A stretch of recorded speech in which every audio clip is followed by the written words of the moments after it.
When education meets stagnation, what happens to the women who are told they've need it? India is buzzing with headlines about soaring female literacy rates and record-breaking numbers of women earning degrees. But here's where it gets controversial. Many of these educated women, especially in smaller towns, are stuck in roles that barely scratch the surface of their potential. Some aren't working at all. The contradiction is staggering. India is producing a generation of qualified women, yet failing to let them shine. This isn't just an economic issue. It's a societal one that's silently shaping the lives of millions. Let's break it down. A staggering number of women are technically employed, but trapped in underemployment, a state where their skills, education, and ambitions are left on the shelf. Why? The roots run deep.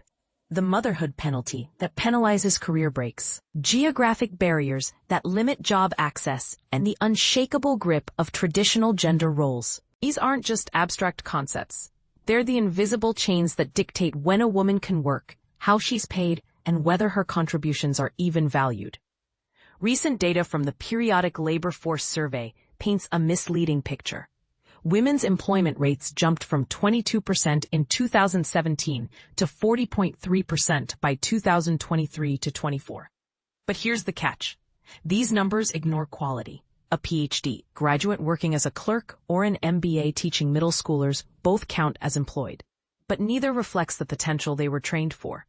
McKinsey's estimates suggest India could add $770 billion to its GDP by closing gender employment gaps. Yet the real cost of underemployment isn't just economic.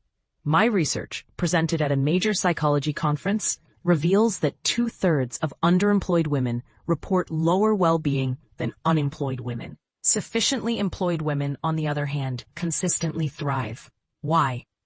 Because a meaningful job isn't just about income. It's about dignity, purpose, and mental health. The psychological toll is immense. Underemployed women face chronic stress, identity crises, and a pervasive sense of being undervalued. In corporate India, women are 3 times more likely than men to seek mental health support. One 33-year-old researcher shared, "I feel underpaid compared to male colleagues with the same qualifications. Opportunities are scarce, and with only 4 women among 29 faculty members, our voices are drowned out."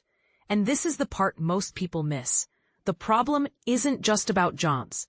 It's about systemic underrepresentation and the daily grind of unpaid domestic labor.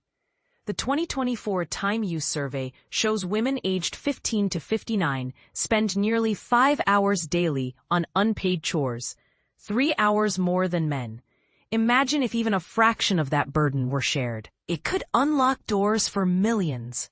As a young woman living on an educational campus, I've watched this play out firsthand. Highly educated female spouses here are relegated to menial roles, their talents wasted. Some show visible exhaustion, others hide it, but the weight is always there. This isn't just their story, it's ours. To fix this, we need a societal reboot. Men must step up to share household duties.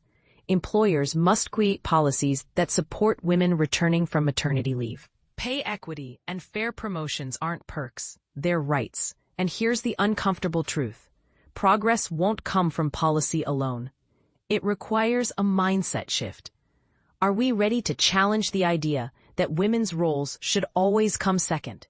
Or will we keep settling for half measures? What do you think? Is the answer in cultural change? Or do we need stricter regulations? Share your views, because this isn't just about women. It's about India's future.